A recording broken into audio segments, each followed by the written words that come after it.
So you've created a master template and you inserted styles into it. Now you're ready to create a template for your particular project or series of projects. Your next step is to create a new template for the specific script you're writing. This will be generated from the master template, Broadway Courier, but it's going to be its own template, eventually completely separate from the other scripts. Because every time you create an individual project template, Alice in Wonderland template, for instance, it'll be based on your master template, Broadway Courier. Individual project templates will all share the master template's formatting and eventual macros.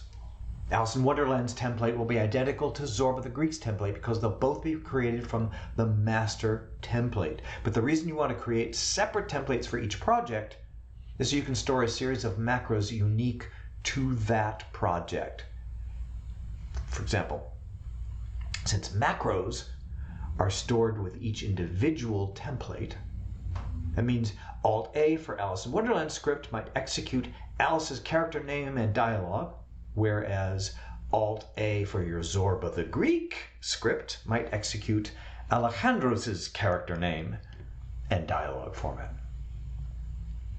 So creating a project template is easy. Oh yeah. So say you, I actually can get quite lost in this because the variants of Word don't always follow the same thing, and what you've been used to is different. But basically, you want to create a new file and save it as a template, okay? But you want it to be based upon your master. So how do you do that? File, new.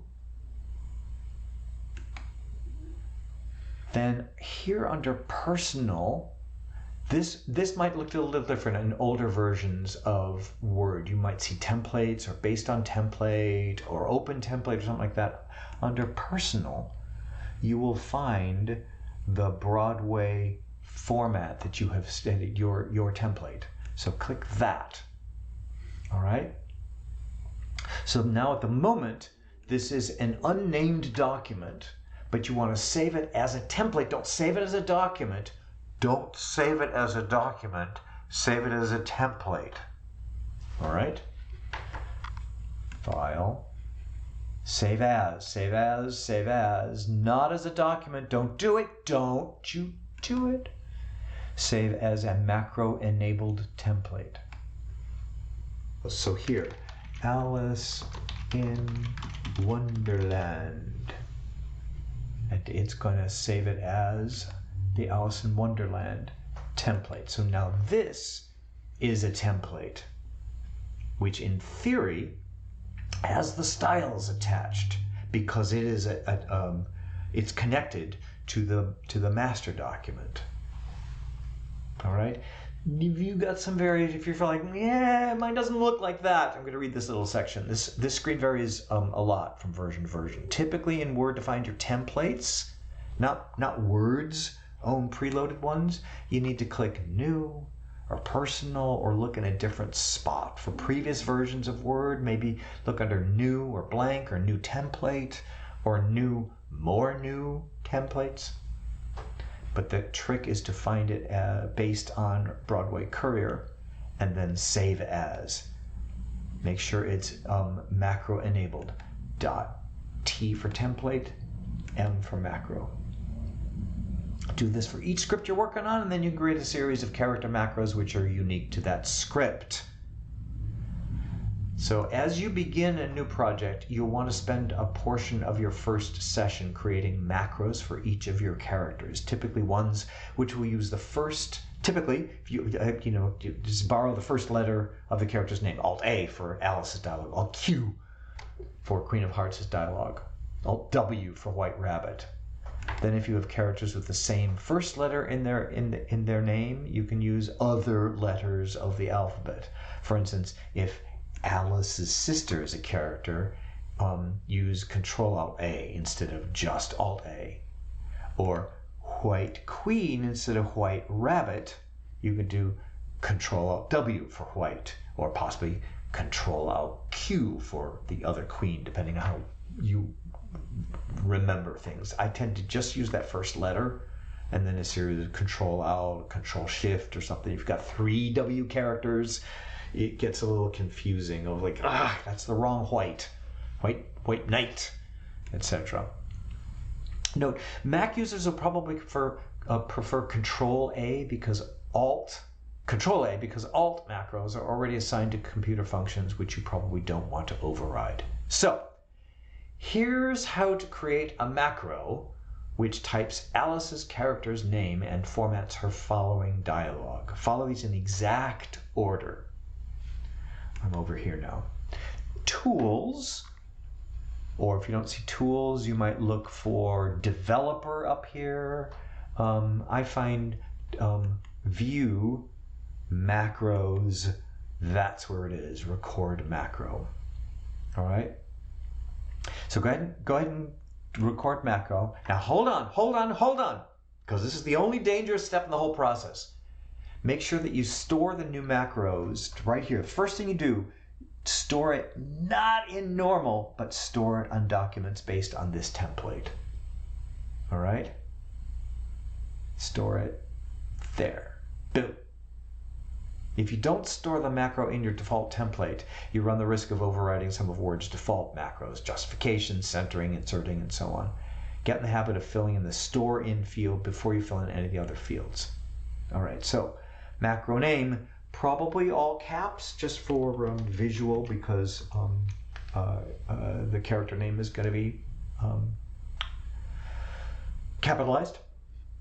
Then hit keyboard, which means it's going to be a keyboard macro. You could do buttons, and then there's a series of buttons along a ribbon, but I find that doesn't really get you anywhere. I do not recommend that. Keyboard, then press new short key, Alt-A. I held down Alt and then tapped A, or Control-A for Mac users. Then save the changes here in the template. Don't save them in normal, save them in the template. Double check, double check. Assign it, close it. Hold on, don't touch anything, don't touch anything. Because now it's starting to record your keystrokes. Next thing you do, it's going to record. So what this wants to look like is a blank line, and then another line in which Alice's name appears, all in caps, and then another return and have the next style be dialogue. So it's pretty straightforward, pretty simple. So what you want to do, you with me now? So hit enter, go ahead and enter, go ahead and do it. Enter. And now find the style, which is, so I think you've got to go under Home, Style, and hit this normal Broadway. Right? This drop down might look a little bit different. It might be in a list. It might be a list with a whole pile of styles, but look for that, your Broadway, normal Broadway, and hit that. Do you want to update the style, or do you want to reapply the formatting of the style to the selection? Apply the style to the selection. So there you go. So now you have a paragraph that is normal. And now hit enter again. Enter, assign. Yeah, it says paragraph. It means hit enter again. There's one that's missing. And then hit style and find character. Boom. And notice, I don't know if you can see it. It is already putting it 3 inches indenting. And I go ahead and type this in caps, Alice. But if you forget and it's in lowercase or a weird combination of upper lowercase, you've got the style on that makes it be all uppercase. All right? And then hit enter. And then click stop or end. Sometimes you have to go back to View, Macros, Stop Recording. That's it. So now whenever you type Alt-A, you should get Alice, Alice, Alice. So she's got dialogue here, and then somebody else's, and then hers is underneath here. You see how it's got that spacing that's formatted the way you want it.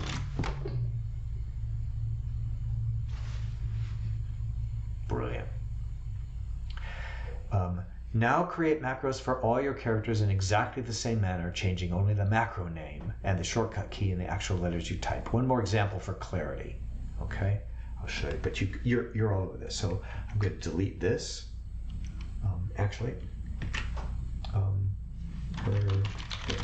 That's what it looks like. And now the next thing you want to do is Queen of Hearts. So, in fact, while I'm thinking of it, we didn't want this to say paragraph. We wanted this to say enter, and the same with this. We wanted this to say enter. Does that say the same thing down here? Let me just double check. Yeah, enter. And enter.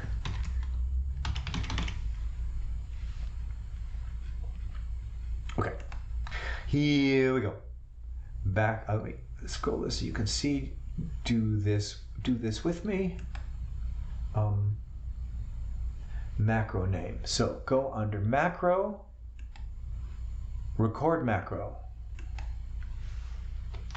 Queen of Hearts. No spaces, no spaces. It screws it up if you do spaces.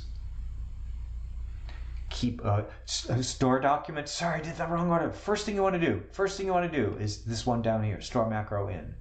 Store macro in. Then keyboard. Then Alt Q. Save changes in. Make sure it's under your template. And assign. Then close. Now it's recording. So you hit enter and assign that style by going under Home, Style, Normal, then another enter, then assign that paragraph the style of character, and then type in Queen of Hearts, and then hit enter. Then go under View or Tools or Developer and stop recording. So what that winds up looking like, I'll bet she says off with her head, right? And Alice, so I'm going to do Alt-A, no! And then Queen, Alt-Q, yes. And then Alice, come on. And then Queen, off with your, and Alice, you're just a card. See? Nicely typed. So now you know how to input macros for each of your character names in your project. Let me do now a separate video of how to do macros for your paragraph styles. And then you're done.